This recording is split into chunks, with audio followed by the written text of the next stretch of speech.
یہ سورہ شورى کی آیت نمبر 13 ہے اور یہ اس موضوع پر اہم ترین آیت ہے۔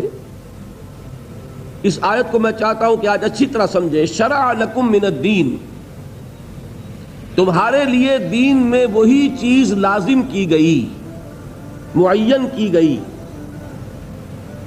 ما وصى بہ نوحا، جس کو کہ لازم کیا تھا اللہ نے نوح پر، والذی اوحینا الیک، اور جس کی وحی ہم کر چکے ہیں اے محمد آپ کی جانب صلی اللہ علیہ وسلم، وما وصینا بہ ابراہیم و موسیٰ و عیسیٰ، اور جس کی وصیت کی تھی ہم نے ابراہیم کو اور موسیٰ کو اور عیسیٰ کو، وہ کیا ہے؟ ان اقیموا الدین ولا تتفرقوا فیہ، کہ دین کو قائم کرو اور اس میں تفرقے میں مبتلا نہ ہو۔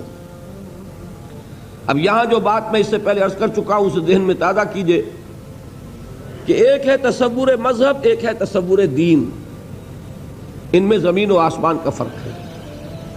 مذہب کے بارے میں تصور دنیا کا کیا ہے، اسلام کا نہیں، دنیا کا تصور کہ مذہب صرف انفرادی زندگی کا معاملہ ہے، اجتماعی زندگی سے اسے کوئی تعلق نہیں۔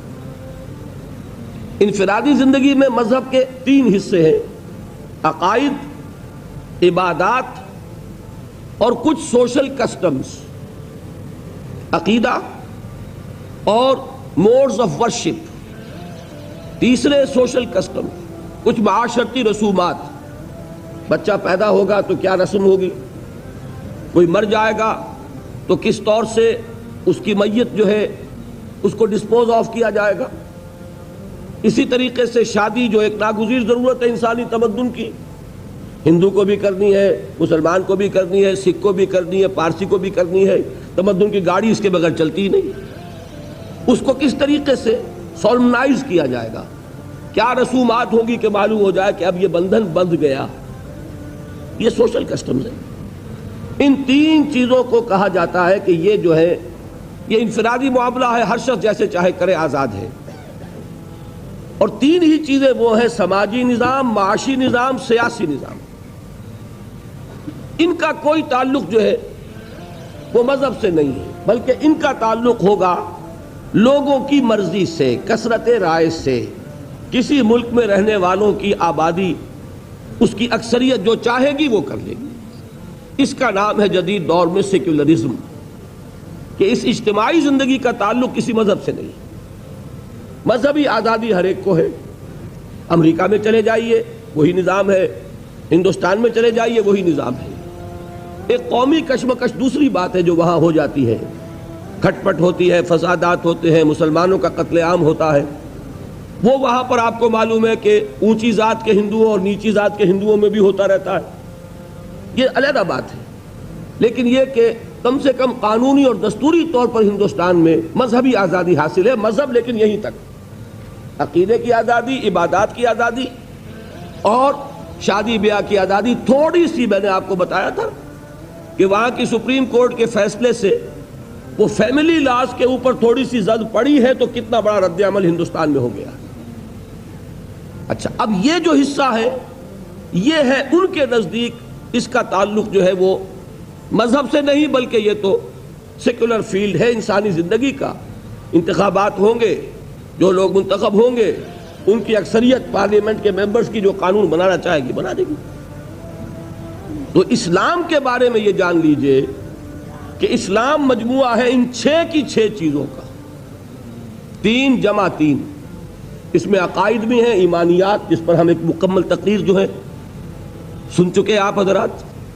پھر اس میں عبادات بھی ہیں، نماز، روزہ، حج، زکوٰۃ۔ پھر اس میں عقیقہ بھی ہے پیدائش پر، اور تدفین اور تکفین یہ ہے فوتیدگی پر، نماز جنازہ ہے، نکاح ہے، طلاق ہے، اس کے قوانین ہیں۔ پھر اس میں ستر ہے، حجاب ہے، سیگریگیشن آف سیکسز ہے، زنا کی ایریڈیکیشن کے لیے دور دور تک حد بندی ہے، ایسا معاشرتی نظام کہ جس سے بدکاری کو، زنا کو بالکل نکال دیا جائے، خاندانی نظام کو مستحکم کیا جائے۔ پھر آپ اس سے آگے بڑھیے، اس میں وہ احکام بھی ہیں جن کا تعلق معاشیات سے ہے، سود حرام ہے، سٹہ حرام ہے، فارورڈ ٹریڈنگ کی اکثر شکلیں حرام ہیں، یہ پہلے سے جو فصلوں کے سودے ہو جاتے ہیں حرام ہے، یہ ساری چیزیں کیا ہیں؟ ان کا تعلق معاشیات سے ہے۔ پھر اس میں سیاست بھی ہے، قانون فوجداری بھی ہے، قانون دیوانی بھی ہے، قانون وراثت بھی ہے، قانون شہادت بھی ہے۔ زندگی کا کوئی گوشہ نہیں ہے کہ جو اسلام کے اندر نہ ہو۔ تو اب یوں سمجھیے کہ اقامت دین کا مطلب کیا ہوگا؟ نماز قائم کرنا مطلب ہوگا۔ غور کیجئے، میں ایک بات کہہ رہا ہوں سمجھانے کے لیے، نماز تو انگریز کے دور میں بھی قائم رہی، روزے تو انگریز کے دور میں بھی رکھے جاتے رہے، تو نماز لوگ زیادہ پڑھنے لگے۔ فرض کیجئے کہ کسی ملک کے اندر نماز جو ہے وہاں کے 100% لوگ پڑھنے لگے، لیکن اللہ کا قانون رائج نہ ہو تو کیا دین قائم ہو گیا؟ غور کیجئے اس بات پر کہ ہمارا تصور جب بھی آتا ہے دین کا، چونکہ ہماری 6 نسلیں 8 نسلیں غلامی میں بیت گئی ہیں، یہاں وہی بیٹھے ہیں ہندوستان پاکستان کے لوگ، ہماری نسلیں غلامی میں بیتی، اب ہوتے ہوتے ہماری ذہنیت بدل گئی، تصورات بدل گئے۔ وہ تو ایک نسل میں ہی فرق ہو جاتا ہے، خدا یہ کہ 6 نسلیں گزر گئی ہوں، کس حالت میں گزری کہ نماز بھی ہے، روزہ بھی ہے، زکوٰۃ بھی ہے، حج بھی ہے، شادی بیاہ بھی ہے، نکاح بھی ہے، عقیقہ بھی ہے، عیدین بھی ہیں، یہ سب کچھ تو ہے، لیکن اسلام کا قانون نہیں، نہ فوجداری، نہ دیوانی، نہ قانون وراثت، نہ اس کے معاشی احکام کی کسی کو پرواہ۔ بینک قائم ہے، دھڑلے سے قائم ہے، بڑے بڑے حاجی اور نمازی لوگ اس بینک سے قرضے لے کر کاروبار کر رہے ہیں، بڑی بڑی مسجدوں کے متولی اور منتظم وہ ہاؤس بلڈنگ فائنانس کارپوریشن سے قرض لے رہے ہیں، مکان بنا رہے ہیں، محل تعمیر کر رہے ہیں۔ یہ ہوا کہ نہیں ہوا؟ یہ اس طریقے سے ذہنیت بدلی کہ وہ تصور ہی ذہن سے نکل گیا کہ یہ بھی کوئی دین کا حصہ ہے، ہمارا تصور یہی رہ گیا۔ لہذا کسی شخص کے دل میں دینی جذبہ پیدا ہوتا ہے تو بڑا تیر مارے گا، نماز زیادہ پڑھنی شروع کر دے گا، ابھی پہلے فرض پڑھ رہا تھا تہجد بھی پڑھنی شروع کر دے گا، لیکن یہ خیال نہیں آئے گا کہ میرا دین صرف نماز روزے کا دین نہیں ہے، میرا دین تو مکمل زندگی کا دین ہے، میرا دین تو پامال ہے، اللہ کا دین تو مغلوب ہے، اللہ کا قانون جو ہے اس کے دھجیاں بکھر رہی ہیں، انسانوں کے بنائے ہوئے قانون چل رہے ہیں۔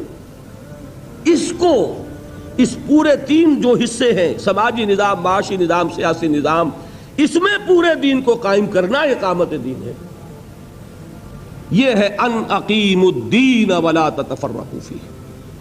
یہ کیسے ہوگا؟ جبکہ مل جل کر کام کرو، ایک جمعیت ہو، تفرقہ ہو آپ کا، انہی چیزوں میں تفرقہ ہو جس پر کل میں بیان کر چکا ہوں، نور و بشر کا جھگڑا نہ چکے، علم غیب کا مسئلہ ہی حل نہ ہو، تو کہاں جمع ہوگے اور کہاں دین قائم کرو گے؟ دست و گریبان رہو گے آپس میں۔ لہذا ان اقیموا الدین ولا تتفرقوا فیہ، یہ اقامت دین ہے۔